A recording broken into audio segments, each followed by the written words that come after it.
You are watching Access LaPorte County, Channel 97. Coming up next is the March 25th meeting of the LaPorte County Planning Commission. You can find more information for this meeting by visiting www.accesslaportecounty.org. The agenda, please. I make a motion we approve the agenda. Second that. Any discussion? All those in favor signify by saying aye. Aye. Any opposed? Okay. And we need an approval of the minutes, please. I'll make a motion that we approve the minutes. Second. Okay. All those in favor signify by saying aye. Aye. Aye. Thank you. Okay, we have no petitions before us this evening. Let's see, so I guess we do not need to make an approval for that. We'll move on. All right, we'll go on forward to the old business for this evening, which will be the discussion for the consideration of the solar moratorium. But I just had a couple things that I'd like to say that I'd made notes on from the last time we were here, and I know there's a couple people that want to bring up a couple things also for our discussion this evening that we have for the board. I just thought we needed to kind of take a pause for a moment to get this legally correct from what we acted quickly. Kind of took a motion on the moratorium, acting out of emotions, I think, is what kind of happened with us. So we need to get it legally correct. Looking at our attorney there, we need to get this legally correct with our attorney, the Indiana laws, federal laws, and so I'd like to kind of move forward with our discussion this evening up here and then maybe see if we need to table it or see where we need to go from here. So, okay. Anybody? My discussion would be, I've researched all 92 counties, 32 counties and counting have had or in the process of putting on moratoriums just to get a grasp around what's going on in Washington until they get a grasp around what the people in the counties want. So that's just how I feel about it, speaking with people. Okay. The motion the board made last month, based on the discussions I listened to, was too broad. I don't think that the Planning Commission intended to shut down solar for residential, commercial, industrial. So that's why I asked Ashley to set for another meeting, because I'm not sure that motion was what the board intended to do. No, it was not. No, it was industrial solar. Yeah. Correct. So we need to make a motion to rescind that last one. I'd recommend you just rescind it, keep it clean, Okay. and then if you're so inclined, make a new motion. Okay. That's more defined. I'll make a motion, we rescind the motion about the moratorium from the last meeting. Okay, is there a second? Okay, all right. Any discussion regarding the rescinding of the motion from the February 2025 meeting for the solar? No further discussion? Okay. All those in favor of rescinding the motion from the February meeting signify by saying aye. Aye. Any opposed? Okay, motion carries. All right. I would like to make a motion, and I wrote this down under advisement of our lawyer about how to say this. I would like to propose a moratorium. Do we have to put a timeline on it, like say 6 months? Yeah, I think we should have a timeline Okay. and define which area of solar you want to put a. I'm making a motion that we have a 6-month moratorium on large-scale solar energy systems in LaPorte County.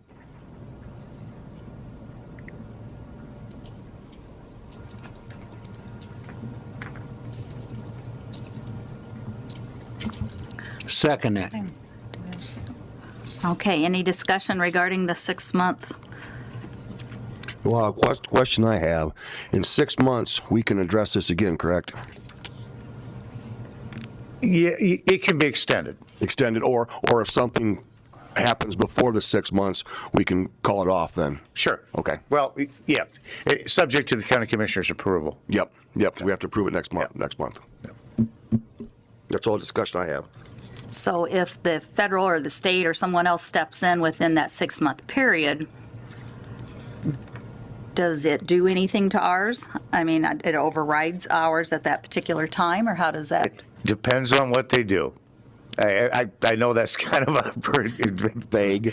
Yeah, but Right. seriously, I mean, we don't know what's going to happen. So I mean, good example, we put all the work into that first battery station, and I'm proud of what we ended up with, but 6 to 8 months later, the state took it over completely. Right. And I'm glad we don't have to do it, because we don't have the engineers here to understand a lot of it. Exactly.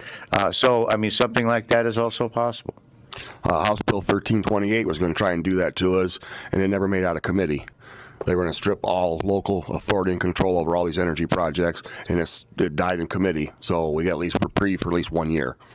Yep.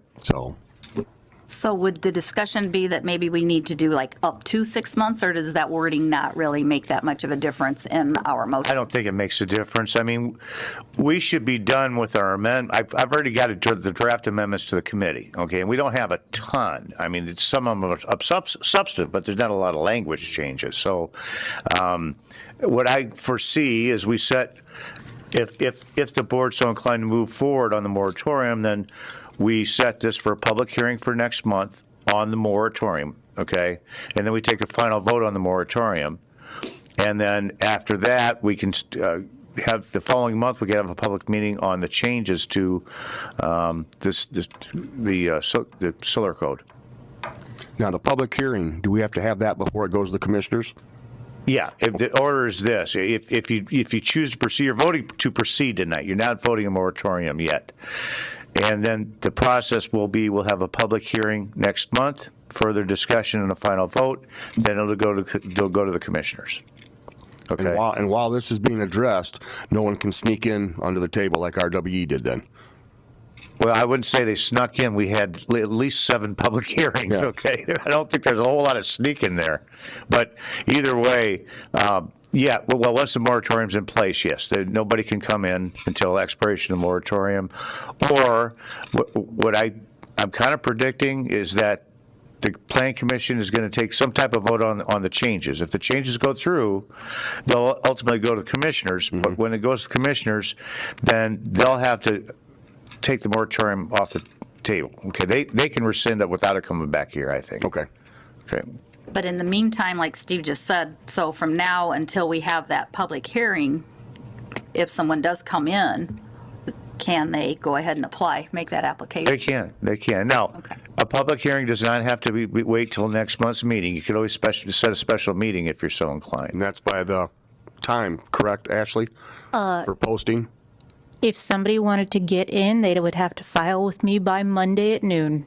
Okay. So there's not a whole lot of time. If we wanted to have a special meeting You to could do that. address this hearing, what's the time frame to get it posted and notified?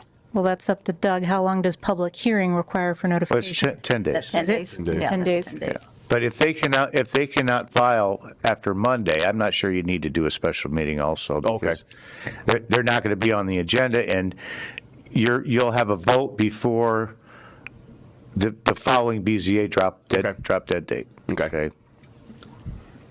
So the moratorium is to stop any and all forthcoming permits for solar on the industrial size farms, correct?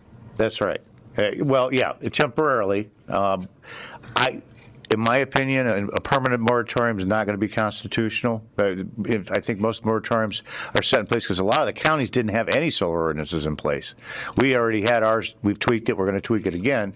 But I think the main purpose is to make any adjustments that the commission will decide to make on the industrial solar. And once that's done, there's no purpose for a moratorium anymore. So I think the purpose, I doubt we'll go 6 months on this. I have to agree, yeah. Yeah. Because the longest one that I found was 2 years, and they wound up rescinding it before then because they had their public hearings and they had the new ordinance in place, so they rescinded theirs before the 2 years. And most of them are running anywhere between 90 days and 6 months. Mm-hmm. So basically, we're going to close the door for LaPorte County for solar. For 6 months.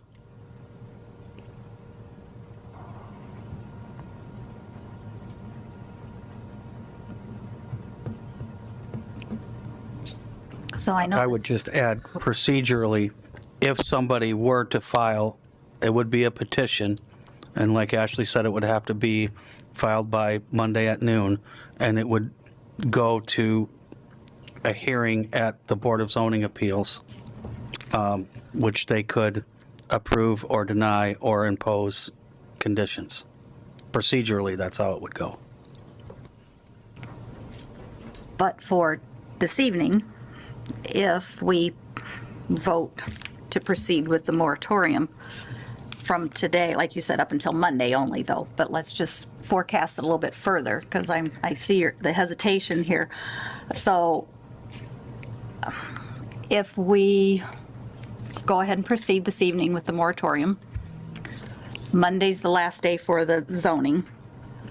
So next month, before we get our next meeting in, there still could be somebody possibly file, they just wouldn't be heard. I mean, they can still file until we pass the moratorium, right? Do you see what I'm saying? The door's still open. Correct, so they could still file and petition, they would just have to wait that waiting period. So we're really not closing it until we actually get the moratorium passed. It doesn't close until after the commissioners take a vote. Correct. Because last time the commissioners did not make a decision, and it just Yes, they sat. brought it back. They didn't do anything. Right. So we basically, we're just giving our procedure to move forward. So if somebody did want to file, they could go ahead and file to do solar. Right. Okay. I hate the words closing our doors. So I hate hearing that LaPorte County's doors are closed. So I don't like that term being said up here. So I like to reiterate that it's truly not closed because they could still petition. And once the moratorium takes effect, then the doors will be closed. Yes, If correct. it takes effect. Yes, until, Or they can come forward after the new ordinance and the solar moratorium's off, they can refile. So with what's in the new ordinance, it's essentially going to be doing the same. Porter County down outright banned all solar. Other counties are stricter than this one even, after I went through all 92 counties. Some are less restrictive, some are restricted. The people that I've spoke with really don't want this around. And that's what we have to go by. Hey, Steve, what did Porter County do to ban their solar? They just, if I'm talking to Mr. Biggs, they just said no solar period, is the way I understood it. Is what he told me, and they've not been sued or anything yet. They do not want to have solar over their period. Because the one going down, I believe, in Morgan Township in the southern part of the township, or southern part of the county.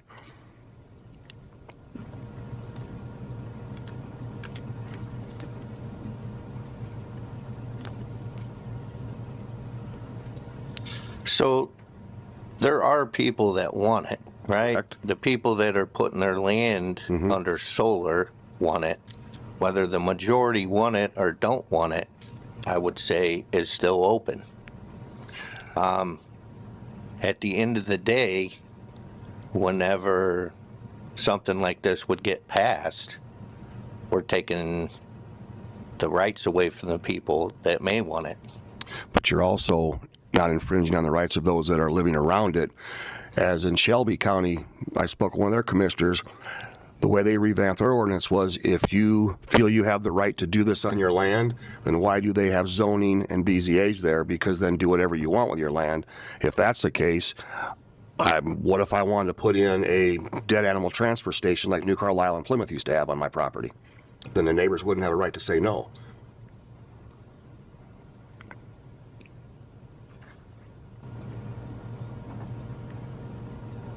If they want to follow the ordinances, as the rest of the states are doing, they can do this. I went down to Lafayette the other day, down 39 and 421. It's a mess from what I saw down there. And there are signs everywhere. They don't want none of this. I spoke with some people at the road school. They don't want it either. So, I mean, I think we still have to listen to what the people say, and this gives them another right to speak at the hearing over this new ordinance and this moratorium.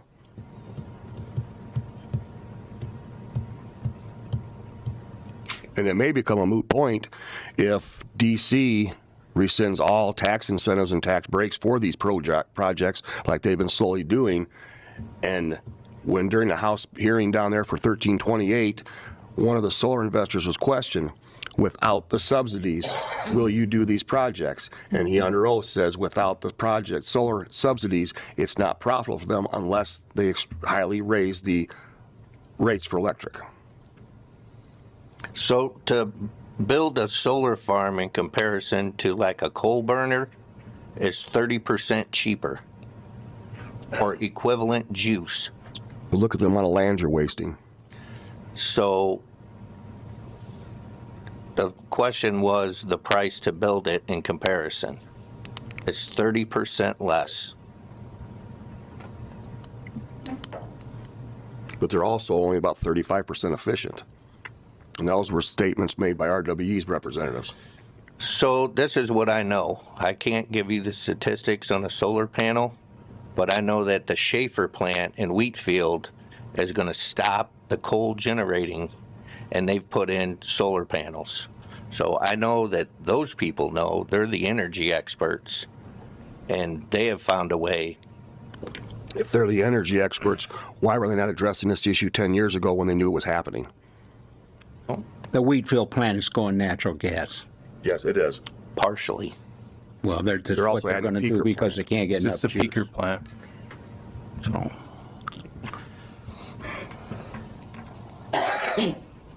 Okay. All right, any further discussion? Okay, so we have a motion in place to put a moratorium on the large-scale industrial solar for a term of 6 months on the table with a second.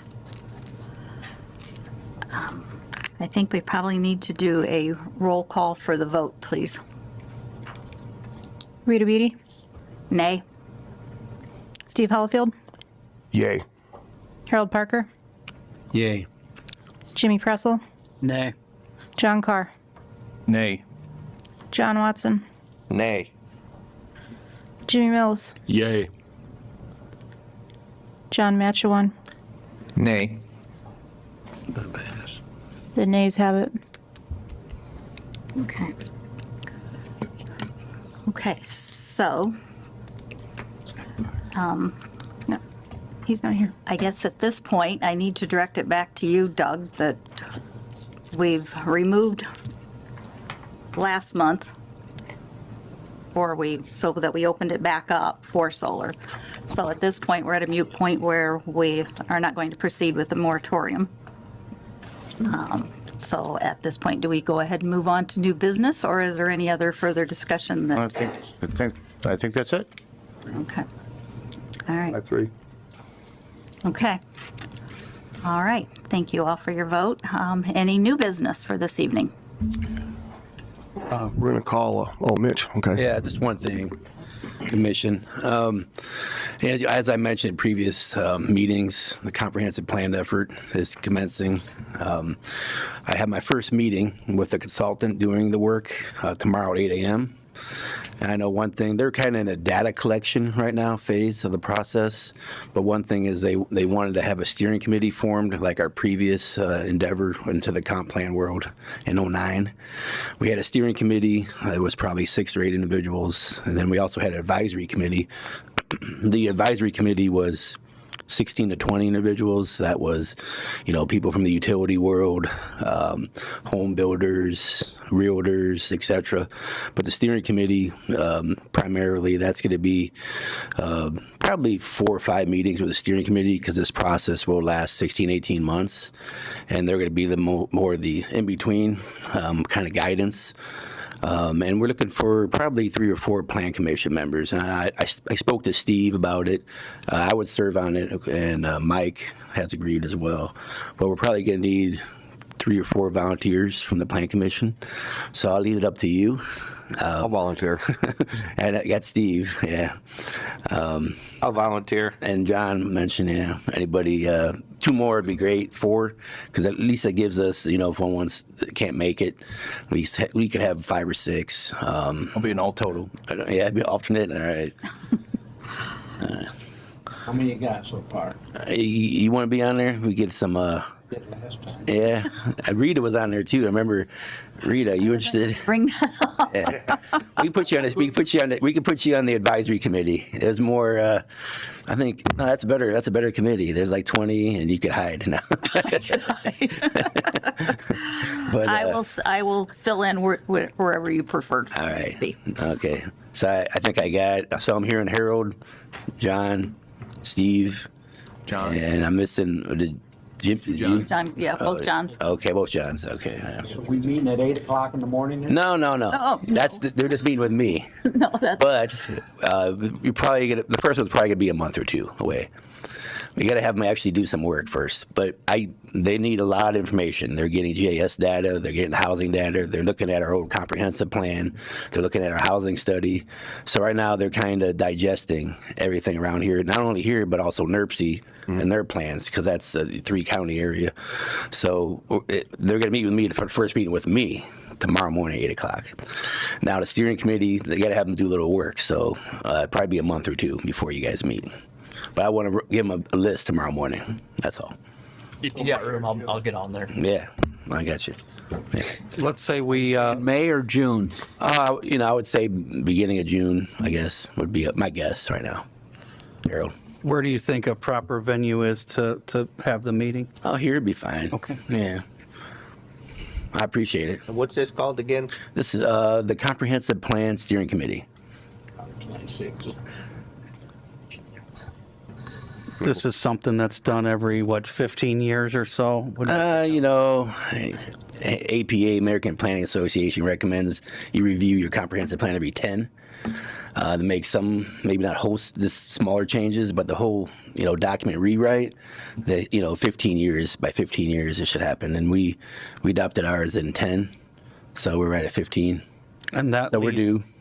that So leads to some zoning. Yeah, so this is, as I mentioned before in previous meetings, this is like the 3,000 or 20,000 level. It's not a regulatory document like a zoning ordinance. This is more policy and how you want to see growth, where you want to see it, what kind of developments you want to see where, housing, land use decisions. And this guides a lot of our zoning maps, our land use maps, our future land use maps. So I guess example would be when someone comes in for a variance, we have existing land use map and a future land use map. So we would say, someone would come in and say, hey, I'm in ag zoning, I want to run a business. We could say, well, we got a future land use map here, and our 20-year goal for the county is this, for this area, and that doesn't meet what you're wanting to do, doesn't meet the interests of the community. So we could basically, those are decisions that can be made based on land use maps that are developed out of this 20-year comprehensive plan. So this guides our growth and development and where we want to, place our funds as a county, our tax dollars, and where we want to see development occur. With logical planning processes, I guess. Will it change any of the zoning? It makes recommendations on zoning. So you could add or delete zoning. Well, that's going to be in a regulatory document, but yeah. Actually changing the zone Not maps, changing, no. Yes. it doesn't change any. No. We can change zone maps. I mean, you could add different zoning. Say, instead of things need requiring special exceptions, you could change to the zoning, say yes or no to that. That's a different you can make the recommendation, but actually changing the zoning code or the zoning maps is a different process. Okay. Okay. That would be part of the zoning ordinance. Okay. But what comes out of this, like I say, the 20,000-foot level, is guidance on how we want to see growth and development. City of LaPorte's doing theirs right now, too. City of I'm LaPorte. sitting on that board.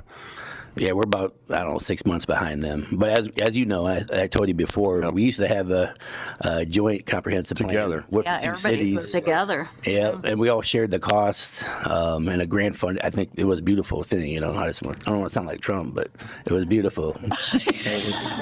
Everybody came together and everybody shared the cost. Right. But this is, everybody wants autonomy now. So we have to pay, but fortunately, I got a grant to cover 85% of the cost. So, Nice. Yep. Yes. Thank you for that, Mitch. but I got your names, and I'll let them know tomorrow morning. I appreciate it. I'll keep you abreast of what's going on, and when I get a meeting time, let you know.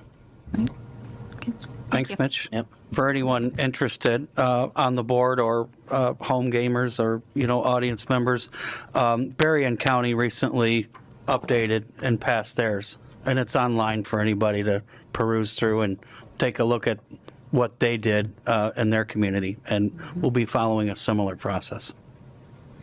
Okay. Thank you. And any other new business? Any other? I do have new business. We received correspondence from Linda Meyer regarding her desire to see us regulate Airbnbs. I had a conversation with her and I let her know that this was previously decided not to regulate Airbnb, so there are not currently regulations for them in the unincorporated areas of LaPorte County. And she gave me a copy of the Michiana Shores Ordinance, who does regulate Airbnbs. I believe Michigan City does as well. But I distributed that correspondence to all of you to review, and I just wanted to mention that we received that and that I distributed it. I sent her back an email. The county already takes care of that situation. If she's got a problem with her neighbors, I inform her she can call the police. And if there's enough complaints filed, then the company that's in charge of that Airbnb needs to be addressed the issues, how they're doing things, and maybe revoke their license. So there's already issues out there to cover that. Right. We don't have the police power to unfortunately take care of that, but, okay. Anything else? Okay. All right. Thank you. Motion to adjourn? Motion. Second? Second. All those in favor? Aye. Okay. Thank you. Motion adjourned.